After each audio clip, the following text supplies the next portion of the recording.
Bonjour à tous, aujourd'hui on reçoit Chris Choly, ingénieur logiciel, développeur d'applications mobiles iOS en freelance, concepteur de jeux pour iPhone, amateur de bonne viande et de voitures de sport. J'ai le plaisir de collaborer avec Chris depuis plusieurs mois maintenant sur un projet d'application mobile dans le secteur de l'agriculture. J'ai énormément appris de lui tant sur l'aspect technique que sur l'aspect commercial et même la relation client. Bonjour Chris, comment ça va? Bonjour Lilian, ça va très bien, merci de me recevoir pour cette interview aujourd'hui. Écoute, je suis très content de t'avoir. Est-ce que tu peux me dire sur quoi tu travailles en ce moment? En ce moment, je travaille avec toi, comme tu l'as dit, sur un projet d'agritech pour une société qui édite des logiciels dans l'agriculture, qui s'appelle SMAG. Et en fait, c'est une app iPhone qui te permet de gérer ton exploitation, tes cultures, tes semences, créer des interventions, ajouter du matériel, des personnes, etc.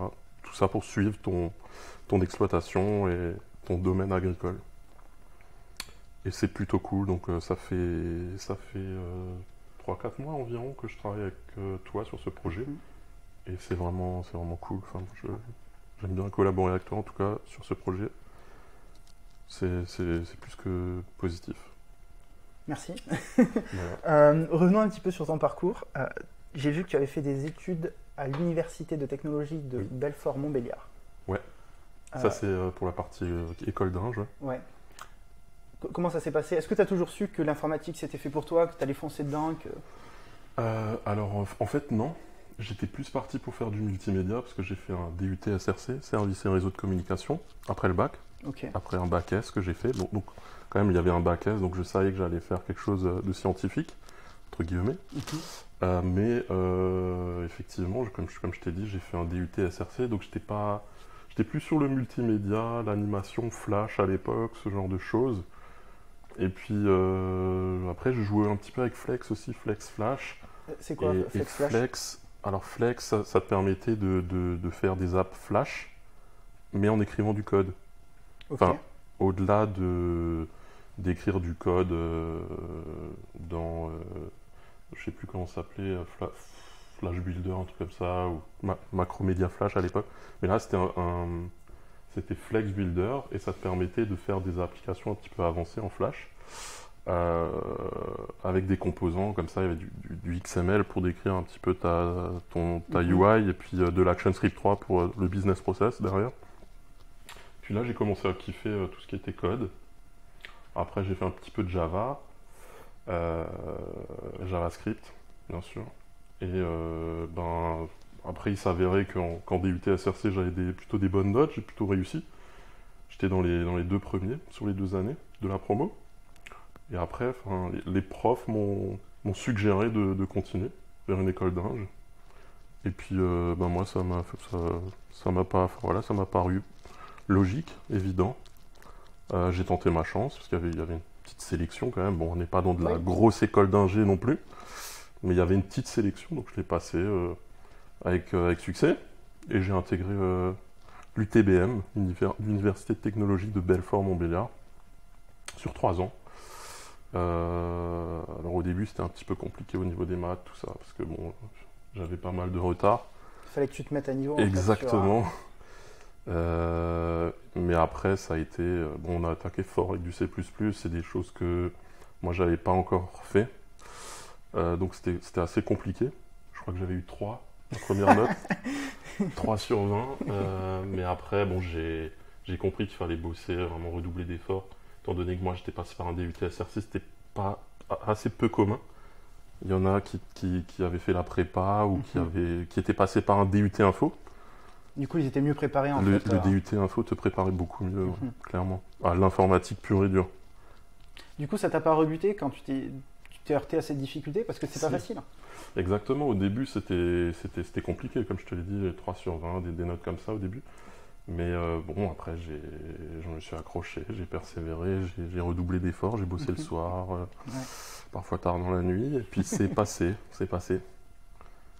Ok. Alors j'étais plus dans les majors de promo comme en DUT, mais franchement c'est passé. Et c'était de mieux en mieux sur les 3 ans. Et puis, donc durant ces 3 ans, tu t'es dit, ok, l'informatique, ça me plaît, j'ai envie de continuer là-dedans. Ouais, j'ai envie d'en faire mon métier. J'ai été diplômé.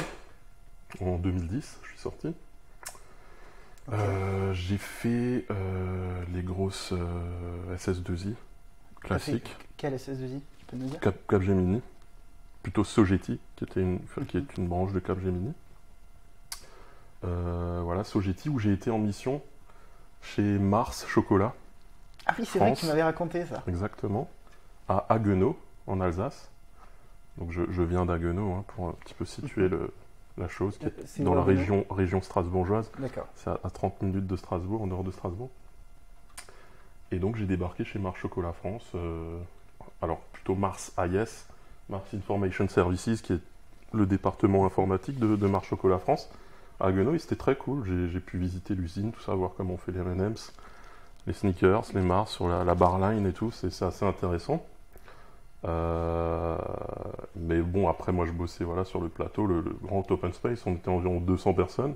Ah oui, Ouais, et là j'ai commencé, j'ai fait de la base de données surtout. C'était du PLSQL. du PLSQL. PLSQL, j'ai commencé avec ça. Alors ça n'avait rien à voir avec ce que j'avais étudié, mais bon, je me suis dit, bon, bon, il y a une opportunité qui se présente, je vais la saisir, j'y vais tête baissée, Mhm. quoi.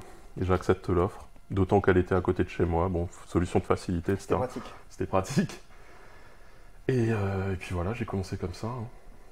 Et après, assez rapidement, bon, j'ai fait d'autres boîtes, d'autres éditeurs de logiciels dans la région de Strasbourg, etc. Mais très vite, Toujours par Sogeti. non. Non.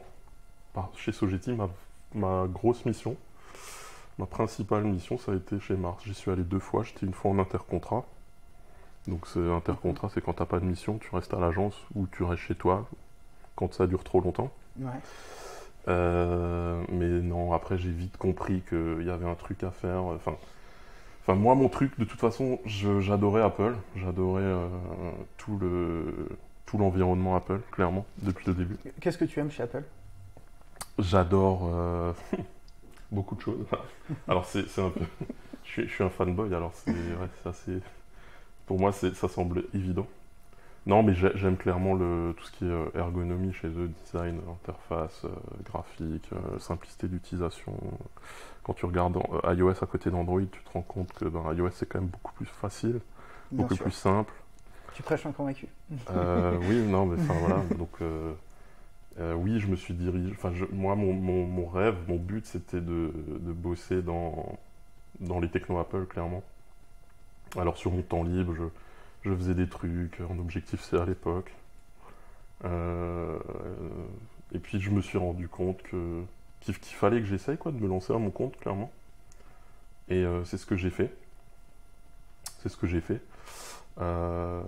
Assez rapidement après Sogeti, j'ai eu quelques petites expériences entre Sogeti et le moment où je me suis lancé, mais rapidement j'ai essayé de me lancer et puis d'en faire mon métier et de gagner ma vie avec du développement iOS uniquement, en proposant mes services de développeur iOS.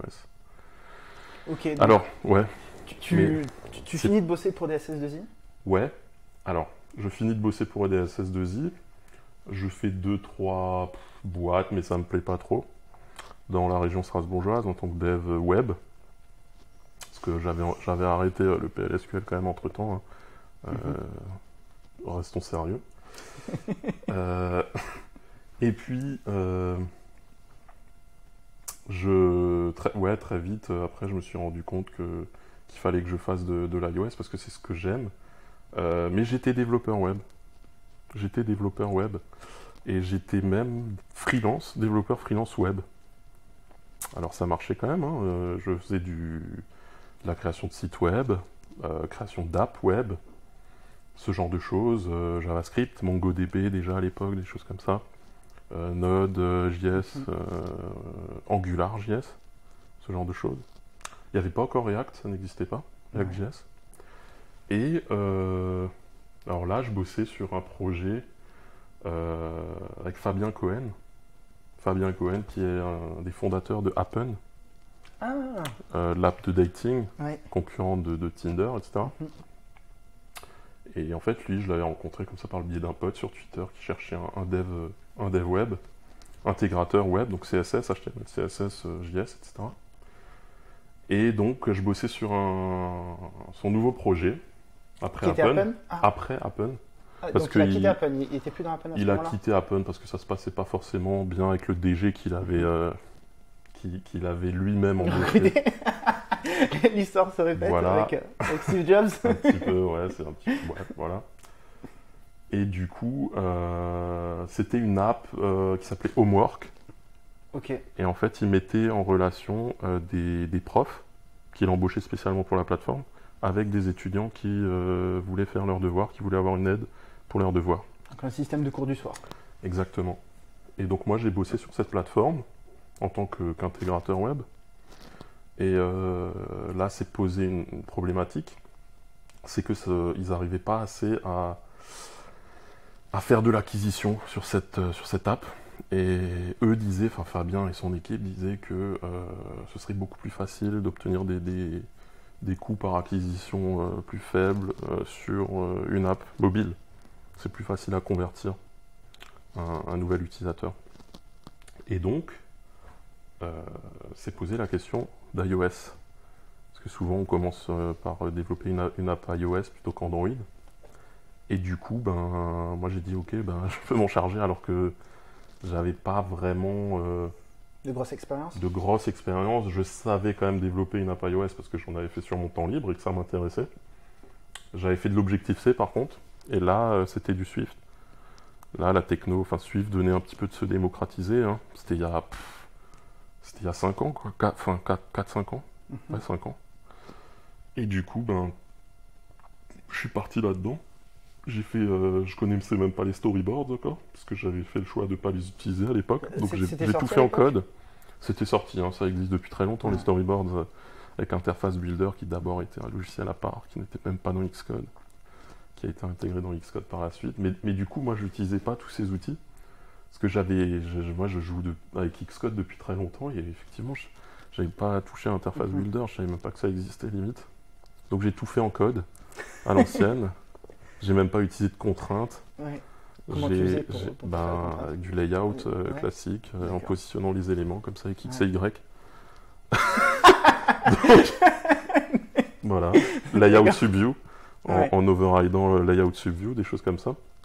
Mais voilà, bon, ça fonctionnait, hein, c'était très bien. J'avais mis mon pote Elvis aussi sur le projet. Elvis qui est un designer d'illustration. Qui est très très fort et puis qui a fait toute l'interface graphique et toutes les illustrations de cette app, donc c'était cool. Et puis moi j'ai intégré comme ça, j'utilisais même pas d'image encore à l'époque parce que je voulais que tout soit en code, c'était vraiment la folie. J'utilisais un truc qui s'appelait PaintCode pour convertir les images. C'est les courbes de Bézier, je crois. Oui, alors que effectivement ça c'est plutôt fait pour des icônes. Enfin bref, ça m'a permis d'apprendre beaucoup de choses, cette première expérience, on va dire, réelle, professionnelle, où j'étais payé. Ça m'a permis d'apprendre pas mal de choses dans le domaine iOS. Et c'est véritablement cette expérience-là qui m'a lancé. Et ça a été le tremplin après vers de nouveaux clients, vers d'autres apps. Alors je me souviens plus exactement ce que j'ai fait après Homework. Mais faudrait que je ressasse tout ça. Mais j'ai réussi à en vivre. Et puis à ne pas avoir de trou pendant 5 ans là. Donc la transition en fait s'est très bien passée malgré le fait que tu n'avais pas une énorme expérience, parce que tu t'es lancé en freelance sur de l'iOS en tout cas. Oui, parce que j'ai dit que j'avais une expérience perso et puis que je pouvais mettre ça à contribution.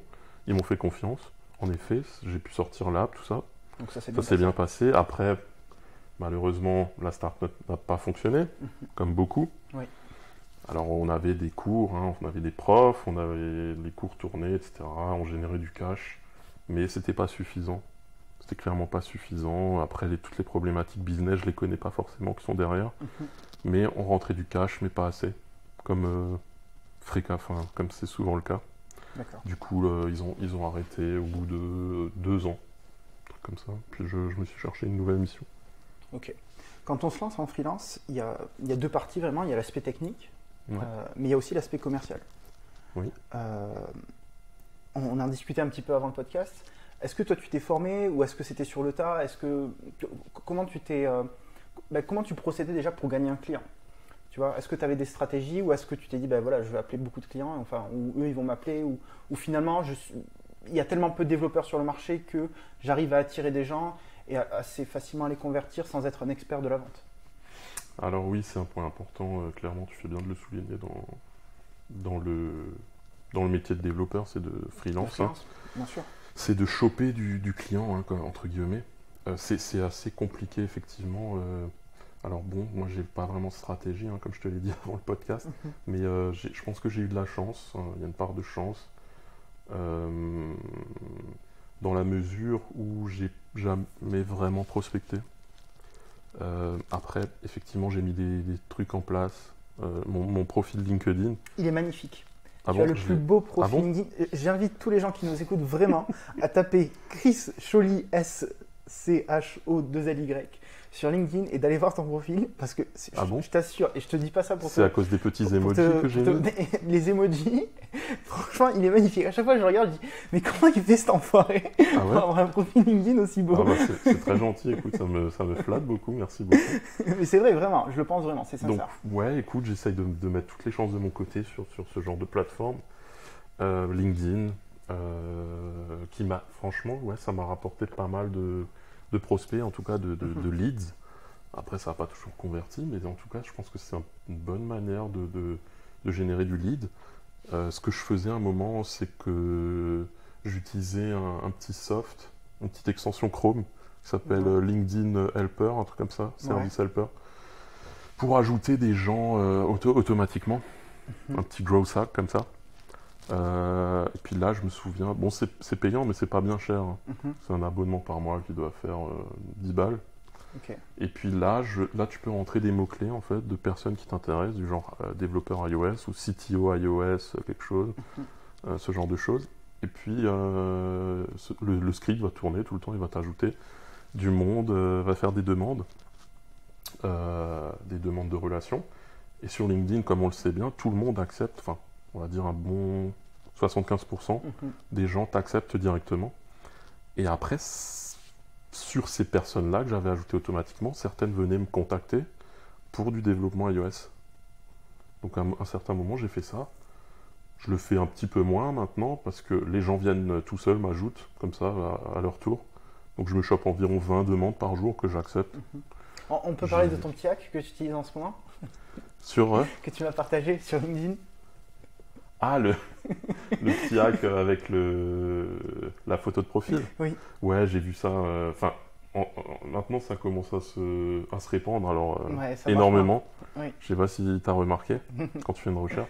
En fait, on va mettre un petit cercle de couleurs comme ça avec un dégradé. Sur ta photo de profil, en fait. Sur ta photo de profil. Un petit cercle autour de ta photo de profil assez fin qui va rappeler un petit peu les stories d'Instagram. Donc du rose vers le violet, un truc comme ça avec le dégradé sur le cercle. Et ça, en fait, ça te permettait un petit peu de sortir du lot dans les résultats de recherche de LinkedIn. Honnêtement, je pense pas que ça ait marché. Mais bon, un petit peu peut-être. Je sais pas. J'ai l'impression que ça marche pas vraiment. Je pense que l'extension Chrome. Ça marchait mieux. Ouais, ça marchait beaucoup mieux. D'accord. Beaucoup mieux. Puis là, le cercle, le coup du cercle, il y en a énormément qui le font. C'est devenu une espèce de mode sur LinkedIn, je sais pas. Mais carrément. Bah oui, je pense que les gens se disent il y a peut-être une nouvelle feature qui est sortie, je suis curieux. Je sais pas. Oui, j'ai envie d'aller voir. C'est ça. Et la curiosité va. Ouais, c'est ça. Tu penses que LinkedIn c'est mis aux stories. C'est possible, hein. Surtout que des fois, ils font de l'A/B testing, j'imagine, à grande échelle, et ils doivent se mettre peut-être sur une petite tranche d'utilisateurs, tester sur un petit pourcentage. Et derrière, ils voient ce que ça donne, et ensuite, avant de répondre, donc peut-être que les gens se disent ça. Je pense que ça doit les faire marrer chez LinkedIn. De voir les gens qui essaient de... peut-être qu'ils vont sortir une espèce de feature stories à la pro, story pro, je sais pas, ça m'étonnerait pas, quoi. J'ai vu beaucoup de profils avec un cercle autour. Dont le tien, je crois. Bah oui, c'est toi qui me l'as conseillé. Moi, je me suis dit, c'est vrai que c'est pas bête comme petite astuce. Vas-y, je teste, on verra bien ce que ça donne. Est-ce que tu as remarqué une... Pas plus que ça, honnêtement. Pas plus que ça, non, ça c'est pas... Pas plus que ça. C'est pas ouf. Comme trick. J'ai remarqué une chose en travaillant avec toi. C'est que tu es très poli. Alors, les gens qui nous écoutent se disent peut-être... Ouais, non mais d'accord, tu vas dire bonjour au client, au revoir. Ouais, ça c'est on va dire le b.a.-ba de la politesse. Mais je pense que tu as une étape au-dessus où tu dis vraiment merci souvent quand les gens vont te faire quelque chose, tu vois, où on n'aurait pas le réflexe de le dire. Quand je t'observe dans les relations sur Slack, etc., moi c'est quelque chose qui m'a sauté aux yeux. Et je pense que c'est vachement important en fait, d'être toujours ultra courtois, d'être un poil plus peut-être que la moyenne pour justement sortir du lot. Et, et au-delà de ça, dans la relation client de tous les jours, je pense qu'il y a beaucoup de devs aujourd'hui qui, parce que le marché est en notre faveur, en tout cas je pense, aujourd'hui, c'est vrai. se permettent d'envoyer chier clairement certains recruteurs et du coup sont pas forcément polis parce que voilà, tu es dev Java et qu'il y a un mec qui vient te dire est-ce que tu fais du JavaScript et ils vont l'envoyer bouler, ils vont dire non mais en fait tu sais pas, ton métier de recruteur tu le fais mal, alors qu'ils pourraient très gentiment dire bah, en fait c'est pas la même chose, moi je fais plutôt du Java, d'ailleurs si tu as une mission sur le Java, bah, c'est avec plaisir que j'échangerai avec toi. Et je pense que c'est plus une stratégie, en tout cas que moi j'essaie d'appliquer, parce que derrière le message il reste pour toujours en fait. C'est ça qu'il ne faut pas oublier. Et peut-être qu'un jour le marché il va se retourner et tu seras en difficulté, peut-être que cette personne que tu as envoyé chier, c'est ça. Elle va pas venir vers toi parce qu'elle va voir ce message en fait. Ouais, tu as tout dit, c'est ça, exactement. Sur Internet, tu laisses une trace partout, quoi. Donc, faut quand même se méfier. Après, moi, c'est pas un truc que je calcule forcément. Ouais.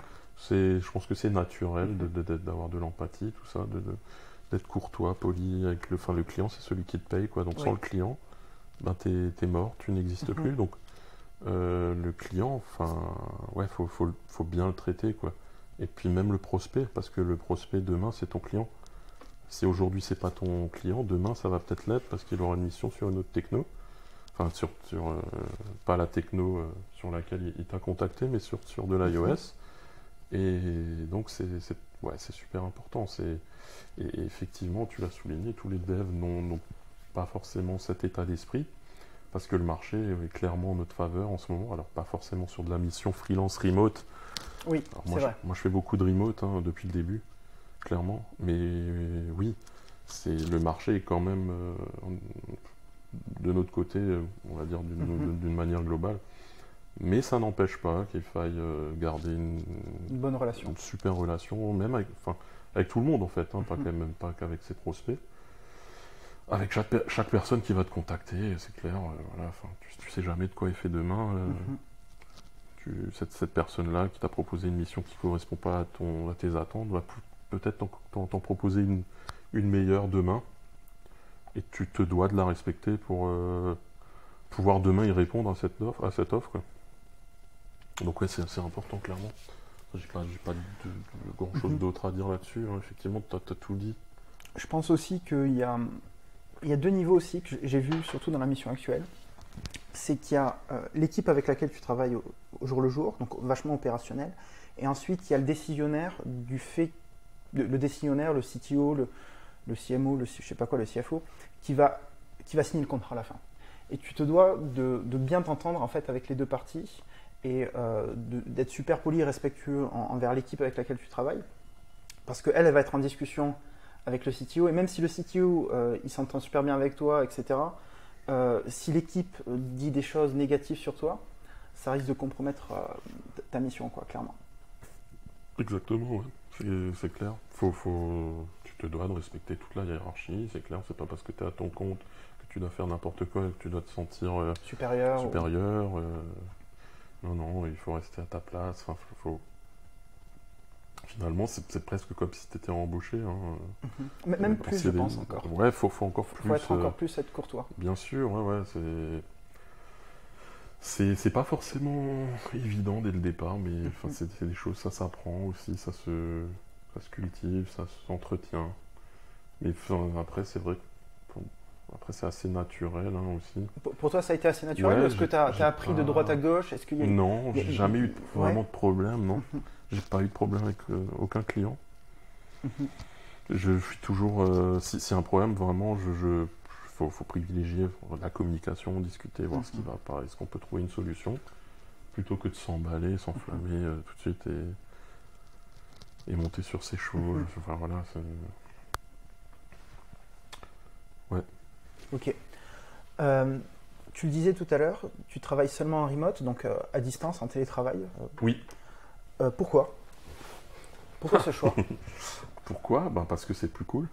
Pourquoi c'est plus cool? Parce que, Alors, je te challenge, même si bien sûr, t'as raison. Non, mais je partage. T'as pas besoin cette de te vision. déplacer, c'est énorme. Enfin, moi, j'habite à Haguenau. La plupart des missions dans mon coin, dans mon périmètre, on va dire à 70 km autour, se trouvent dans la région de Strasbourg, banlieue bourgeoise et Strasbourg même.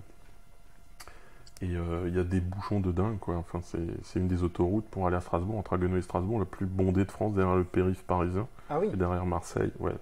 Donc c'est des bouchons de malade. Tu mets 2 heures à aller à faire 30 bornes le matin, 2 heures le soir. C'est juste horrible, quoi. Enfin, c'est du temps perdu. Et ça, faut expliquer aux clients. Je pense qu'il y a un travail d'éducation du client à faire. Et il y a de plus en plus de clients comme ça qui se mettent au remote. Et en fait, je pense que tout le monde est gagnant. Le développeur est gagnant. Il peut bosser de chez lui, c'est quand même beaucoup plus sympa. On est plus productif aussi quand on travaille de chez soi. On est beaucoup plus productif parce qu'on va avoir moins de bruit autour de soi. On est moins dérangé. On est moins dérangé, on est plus concentré, on est plus focus clairement sur ses tâches. Bien sûr. Et je pense que le client est aussi. Ça c'est tout bénéf clairement pour le client, la productivité. Bien sûr. Et clairement, il y a des heures supplémentaires qui sont travaillées chaque jour avec le trajet qu'on économise. Donc, c'est vraiment tout bénef. Les Américains l'ont compris. Il y a beaucoup plus de remote aux US qu'en France. Mais j'ai l'impression qu'en France, ça vient vraiment de plus en plus. De plus en plus, mais doucement quand même. Toutes les entreprises ne s'y mettent pas encore. C'est vrai, mais bon, je pense qu'il y a un travail aussi de la part des SS2I comme ça, parce que maintenant, de plus en plus, les SS2I, je l'avais dit aussi en off, travaillent et font appel à des freelances, parce qu'il n'y a plus grand monde, entre guillemets, pour les CDI, tout ça. Ça devient de plus en plus compliqué de recruter. Et puis ces SS2I, elles doivent aussi, parce que c'est elles qui sont en contact avec les grosses boîtes, clairement, et il y a un travail d'éducation aussi de leur part à faire auprès des clients pour militer sur le remote, quoi, qui est vraiment l'avenir, je pense, à mon sens en tout cas. Ok. Comment tu trouves tes clients aujourd'hui? On a parlé de LinkedIn. Est-ce qu'il y a d'autres plateformes que tu utilises? Alors ouais, les plateformes classiques, Malte, Crème de la Crème. T'as trouvé des missions sur Crème de la Non, Crème? non. J'étais sûr qu'on parle 2 secondes. Alors, c'est des plateformes que j'utilise. J'ai malheureusement pas encore trouvé de mission avec ce genre de plateforme. À part peut-être Malte, mais c'était vraiment une micro-mission. C'était rien de dingue. Alors oui, donc Malte, Crème de la Crème. Qu'est-ce qu'il y a? Comet, qui est à mon sens une des entreprises, une des plateformes freelance les plus prometteuses, clairement, qui sort du lot. T'es inscrit sur Comet aujourd'hui? Oui.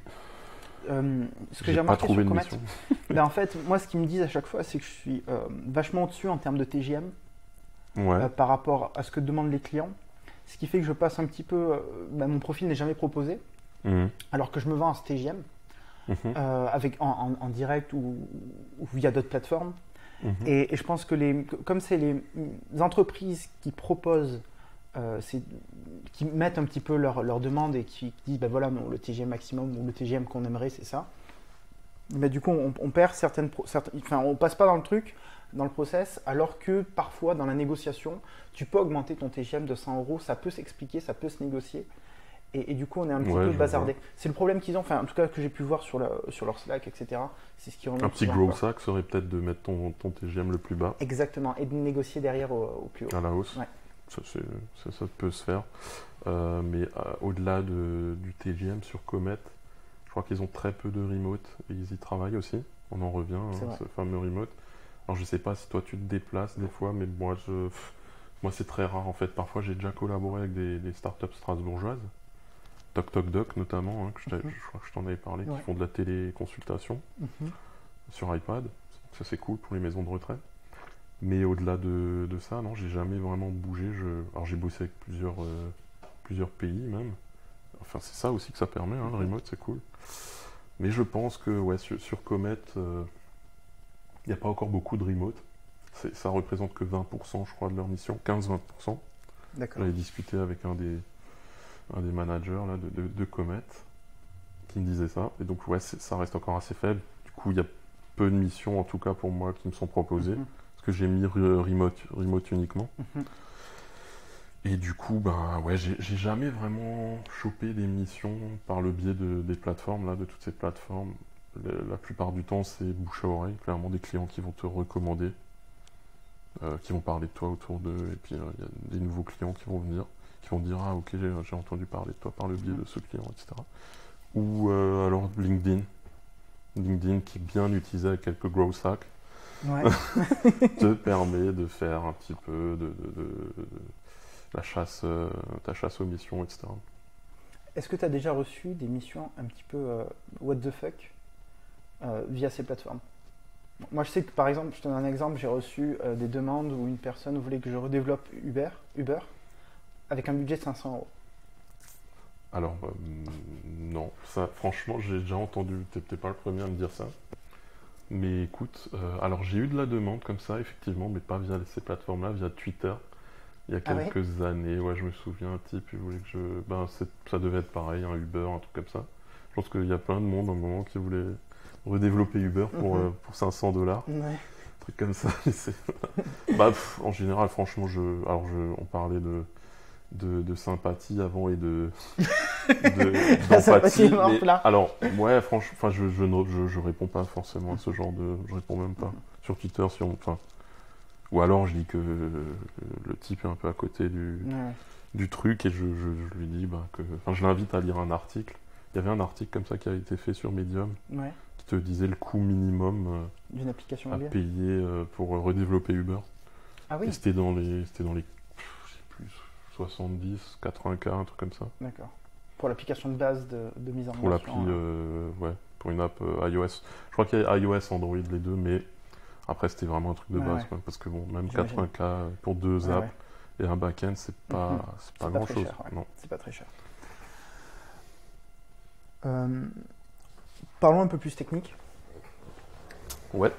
D'architecture iOS. Alors pour ceux qui nous écoutent, du coup, qui sont pas vraiment développeurs iOS, ils vont dire de quoi ils parlent, là je comprends plus rien. Ouais, on va survoler un petit peu ces questions-là. Euh, Parce que c'est clair que sans support, C'est bon, compliqué, c'est c'est un compliqué. peu compliqué sans montrer. Là, on est sur un podcast, format audio uniquement. Quelle est l'architecture que tu privilégies le plus? Alors je connais la réponse. Ouais, alors, Et pourquoi? mais ça va dépendre clairement Du du projet. contexte. Ouais. Enfin, c'est toujours la réponse en informatique. Je suis désolé pour ceux qui nous écoutent, mais la réponse universelle en informatique, en termes en tout en fait, même pas qu'en termes d'archi, ça dépend. Et ça dépend toujours en fait de ce qu'on veut faire. Clairement, même la techno en fait, ça va. Je veux dire, si on fait du Swift, de l'Objective-C et tout, il y a toujours des bonnes raisons d'utiliser l'une ou l'autre techno selon le contexte. Donc, ma réponse globale sera ça dépend. Après, en général. En général, voilà. Après, moi, ce que j'aime bien faire, c'est d'utiliser ce qu'on appelle du MVP. Tu peux dire pourquoi? Ouais, voilà. Model View Presenter MVP. Donc en fait, tu vas avoir un view controller. Je sais pas si ça va parler à nos auditeurs, mais tu vas avoir un view controller très dummy en fait, qui va pas faire grand chose, qui va se contenter d'exécuter ce que lui demande le présenteur, la couche de présentation. Et en fait, le présenteur, qu'est-ce qu'il va faire? Il va créer des view modèles qui vont être donnés directement au view controller. Et le view controller va afficher vraiment les données du view model qui ont déjà été mises en forme, tu vois, par le présenteur. Donc en fait, c'est un mix parce qu'en iOS, la réponse universelle, c'est MVVM, model view, view model. C'est quoi la différence entre les deux? Parce que ça se ressemble beaucoup. Alors, ouais, bon, je sais pas si on va rentrer dans ce niveau de détail, mais en tout cas, j'utilise pas l'un ou l'autre, j'utilise les deux en même temps. C'est-à-dire que moi, mon présenteur va créer des view modèles. Voilà, et c'est comme ça que j'utilise un petit peu MVVM, tout en utilisant MVP. Je vais pas donner directement la donnée au view controller, je vais lui la donner par le biais d'un view model. Ok. Et un view model, en fait, c'est juste, sais pas comment expliquer ça. Ta donnée sera directement formatée dans le view model. En fait, tu vas afficher nom, prénom dans un view controller. Tu vas, dans ton view model, c'est là que tu vas mettre une variable name qui va être composée de first name et last name. Voilà, et tu la donnes directement au view controller. Et le view controller, en fait, il va l'afficher sans savoir ce que c'est ou comment elle se crée, en fait. Exactement. Ok. Comment, comment tu te formes aujourd'hui? Parce que tous ceux qui nous écoutent et qui sont dans l'informatique, ils savent que l'informatique, ça évolue à une vitesse de fou. Oui. Et qu'il faut, continuer à se former pour rester pertinent, en fait, d'un point de vue technique. Est-ce que tu as des sources, toi, que tu utilises sur le dev iOS, particulièrement, que tu as tendance à suivre, des articles que tu as tendance à lire? Ouais, je regarde Medium pas mal, des articles sur Medium, je regarde Twitter, je regarde beaucoup John Sundell, qui est un petit peu Merci à lui. un gourou iOS du moment. Il fait beaucoup de choses. Là, il s'est mis à son compte uniquement sur ses formations, je crois. Sur ses formations, oui, sur ses articles sponsorisés, etc. Donc avant, il faisait ça à côté de son taf de freelance, et maintenant, il est là-dessus à 100%, donc il met encore plus de ressources à disposition et tout ça gratuitement. Donc John Sundell, vraiment une référence mondiale sur le sujet. C'est l'ancien lead développeur de Spotify. Oui, exactement. Et faut le dire quand même, parce que il y a son pote aussi que je suis, qui est très bien, qui est Guilhem Rambo. Ouais. Rambo, je suis plus sûr de son nom, mais enfin c'est Guilhem Rambo, on va dire ça. Et puis il est très fort aussi. Il y a souvent des exclus sur les confs iOS, sur les keynotes et tout, de ce qui va être divulgué et tout. Il fait des... Et il est en contact avec Apple et l'équipe. Alors je sais pas, mais souvent il regarde dans les codes, enfin dans les versions bêta d'Xcode, s'il voit des nouveaux flags et des trucs comme ça, qui peuvent lui donner des indices sur les nouvelles features ou des choses qui vont arriver. Même en termes d'hardware, parce que tu as des flags qui peuvent te fournir des éléments et des pistes sur ce qui va être divulgué, etc. Donc j'aime bien suivre ces deux gars-là. Et après, Twitter, LinkedIn, il y a aussi pas mal d'articles. Puis Slack. SwiftBaguette, exactement. On leur dit le bonjour. Si SwiftBaguette, bonjour à tout le monde. À la communauté SwiftBaguette, qui est vraiment... C'est vraiment une super communauté, clairement. Je rencontre souvent du monde de SwiftBaguette sur différents événements auxquels je participe, du genre .swift, la conf .swift, qui est plutôt cool. Là, en octobre, j'ai participé à FrenchKit, à Paris aussi.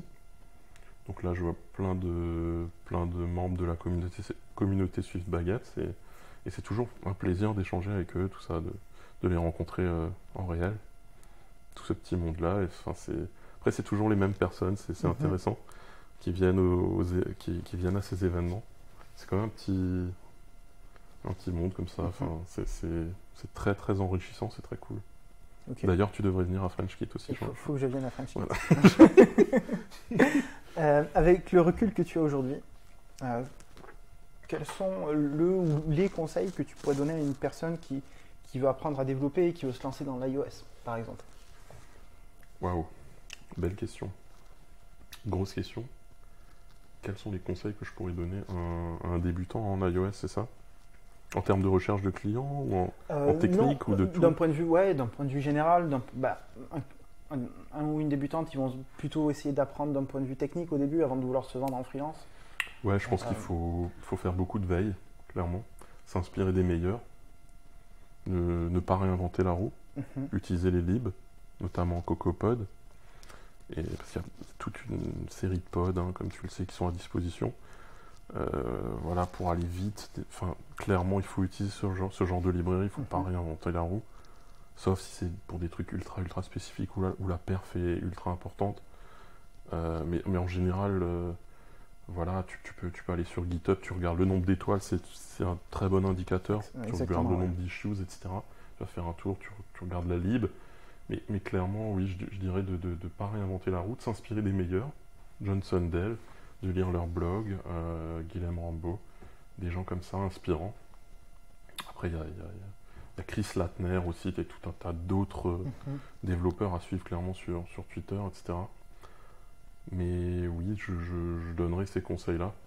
C'est vraiment de regarder ce que font les autres, les très bons développeurs, de s'inspirer d'eux, d'aller voir leur GitHub, de voir ce qu'ils committent comme ça en open source, de regarder leur code et de faire pareil, vraiment de s'inspirer.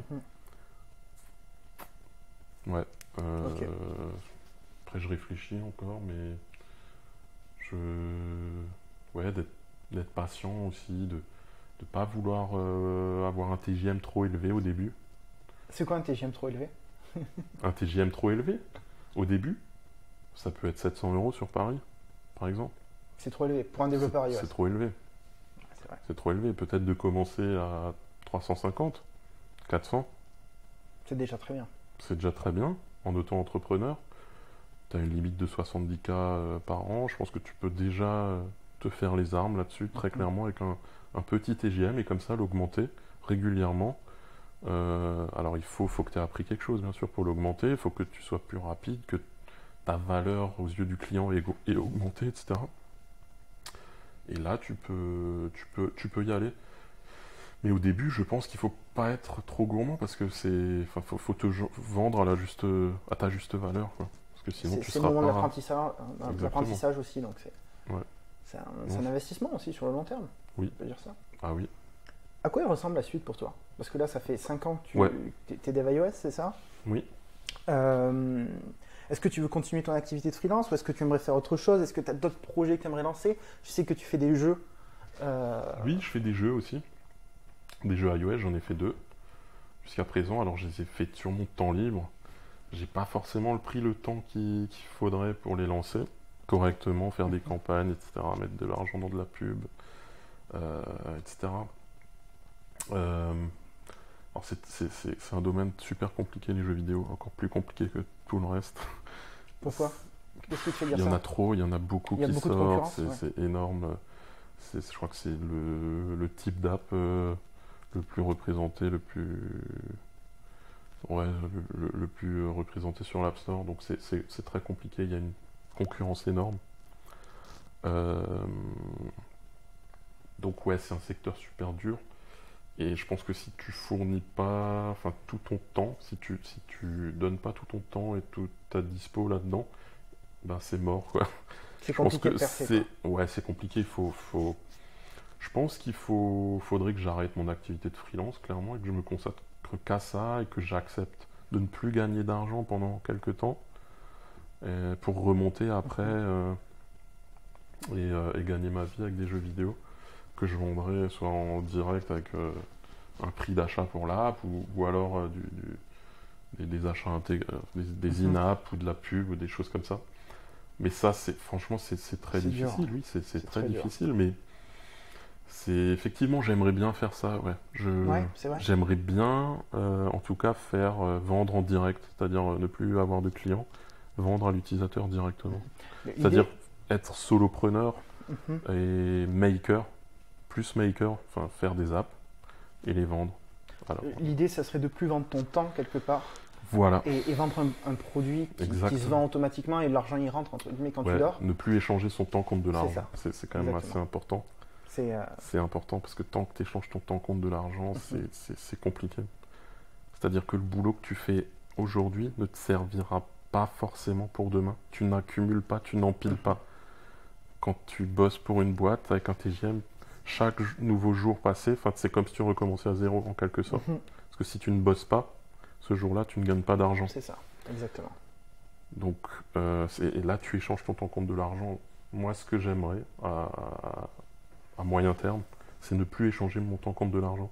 C'est-à-dire créer mes produits et vendre directement. Tu as des idées de produits aujourd'hui? Est-ce que tu as réfléchi à un plan? Pas encore. Clairement, pas encore. Parce qu'il y a plein de choses dans ma tête. Il y a le secteur immobilier aussi, on en parlait. J'aime bien, je m'intéresse un petit peu à tout ce qui touche autour de l'immobilier. J'aimerais bien investir. J'ai fait quelques petits investissements en immobilier. Mais j'aimerais accélérer aussi ce domaine. Alors, il y a plein de choses. Donc je sais pas encore exactement vers quoi De tourner? je vais me tourner. Alors est-ce que je vais faire un truc à 100%? C'est-à-dire est-ce que je vais me lancer dans l'immobilier à temps plein? Non, je pense pas. Parce que l'informatique, ça me passionne quand même beaucoup depuis longtemps. Donc je pense que j'aurai toujours un pied dans l'informatique. Mais c'est clair qu'au niveau ouais, j'aimerais créer mes apps clairement et les vendre directement. Et après, oui, à côté de ça, faire un peu d'immobilier, acheter des biens, les louer, faire de l'Airbnb, des choses comme ça. C'est des pistes que j'aimerais bien explorer. Ok. On arrive dans la fin de l'interview. Euh, Quel est le meilleur et le pire conseil qu'on t'ait donné dans la vie, de manière générale? Pas forcément. Oh putain, c'est dur ça. Ouais, c'est une question Question que piège. je pose un petit peu aux gens Question à piège. la fin de Quel est le l'interview. meilleur conseil qu'on m'ait donné? Ouais, le meilleur et le pire. Le meilleur conseil, je dirais après, moi j'écoute pas mal de coachs, hein, comme je te l'ai dit aussi, des coachs de vie, comme Franck Nicolas. Je sais pas si tu connais. Oui, ça me dit quelque chose. Je le suis pas, mais ça me dit quelque chose. C'est un coach de vie, coach en leadership, hein. Coach des coachs, comme on l'appelle, parce qu'il coach d'autres coachs. Et ce mec-là est très intéressant. Et j'écoute, je le suis depuis quelques années. Et le truc qui revient, ouais, c'est de rien lâcher, de pas abandonner. Quelle que soit la situation dans laquelle tu es. Je pense qu'il faut s'accrocher. Faut jamais abandonner, parce que même quand tu es au pied du mur, il y a toujours une solution qui existe pour t'en sortir. Donc quoi que tu fasses, n'abandonne jamais. Même si tu n'as pas les résultats escomptés directement, je pense que avec l'abnégation, la persévérance, je pense que tu peux tout obtenir dans la vie. Et ça, c'est ultra puissant. Et je pense que certains millionnaires voilà, qui ont réussi, qui ont vraiment percé, qui ont compris certaines choses, ont tous cet état d'esprit, je pense. Ils n'abandonnent pas, ils lâchent rien. Et ils se battent jusqu'au bout, quoi. Donc ouais, ça, ce serait le meilleur. Ouais, après c'est un peu bateau, hein, mais, ouais, bien sûr. Mais j'ai pas d'autres réponses là dans l'immédiat. C'est ce à quoi je pense. Et le pire? Après, le pire conseil. Le pire conseil. Je sais pas, le pire conseil. Qu'est-ce que ça peut être? Là, je pense. Le pire conseil, ça peut peut-être être ton beau-frère qui, lors d'un dîner, va te conseiller en immobilier sur l'achat d'un bien alors qu'il a jamais investi. Je pense que ça peut être ça, clairement. Donc ne jamais écouter. Ouais, le conseil d'une personne qui n'est pas légitime, en fait. Et on en a tous eu. Hein. T'as pas ton beau-frère? Non, mais moi ça m'est pas arrivé, mais c'est d'une manière générale, le beau-frère. Un exemple. Mais oui, ça a dû m'arriver, une personne de ma famille, un truc comme ça, lors d'un dîner, qui me conseille sur un truc, en fait, qu'il connaît pas du tout. Je pense que ça nous est tous arrivé. Et là, le truc, c'est de pas l'écouter. C'est ça qui est important. Et en fait, il faut s'intéresser aux experts. Pour repérer les experts, il faut simplement voir leurs résultats. Quels sont leurs résultats sur les mecs qu'ils ont coachés? Est-ce que ces types-là sont satisfaits? Et voilà, voir leurs résultats, identifier les experts, comme ça, et puis suivre ce que disent les experts dans un domaine, et ne pas écouter son beau-frère. Je m'attendais à faire du MVC. Non, mais c'est beaucoup plus large que, bien sûr, que la techno. C'était pour la blague. Si tu devais dîner avec n'importe qui dans le monde, si tu avais la possibilité de dîner avec n'importe qui dans le monde, qui c'est que tu choisirais? Facile, celle-là. Je pense que t'as déjà, que tout le monde t'a dit, que beaucoup de personnes ont cité le même personnage d'Elon Musk. Non? C'est revenu plusieurs fois. Parce que c'est un peu ce qui se fait de mieux en ce moment, en termes de businessman. Voilà, le mec est juste énorme, quoi. Il doit avoir quoi, entre 8 et 20 sociétés, je sais pas. J'en sais rien. Elles fonctionnent pratiquement toutes. C'est toutes des super, des trucs de dingue. Il a un parcours de malade. Voilà, je pense qu'on aimerait tous être Elon Musk. Bon, après, il bosse comme un taré, c'est sûr. Ouais. Ça doit pas être tous les jours facile dans sa tête, etc., avec tout ce qu'il a à gérer. Je pense qu'il fait énormément de sacrifices parce qu'il continue de bosser comme un fou. Mais en tout cas, en termes de projet, voilà, le mec, il envoie bientôt, il va envoyer des types dans l'espace pour la première fois. Ouais, c'est juste un modèle. Donc, je pense que discuter avec lui, tu peux apprendre énormément de choses en très peu de temps. Donc, ça m'intéresserait de manger avec lui, clairement. Rebonjour, c'est Lilian. On a eu quelques petits soucis avec l'enregistrement de la fin de ce podcast. Si vous voulez retrouver Chris Scholly, le meilleur moyen de le faire, c'est via LinkedIn, donc le réseau social professionnel, à Chris Scholly, donc CHRIS espace SCHO2LY. C'est la fin de cet épisode, merci beaucoup de nous avoir écoutés. Si ce podcast vous a plu, n'hésitez pas à le noter et à vous abonner. À très bientôt pour un prochain épisode.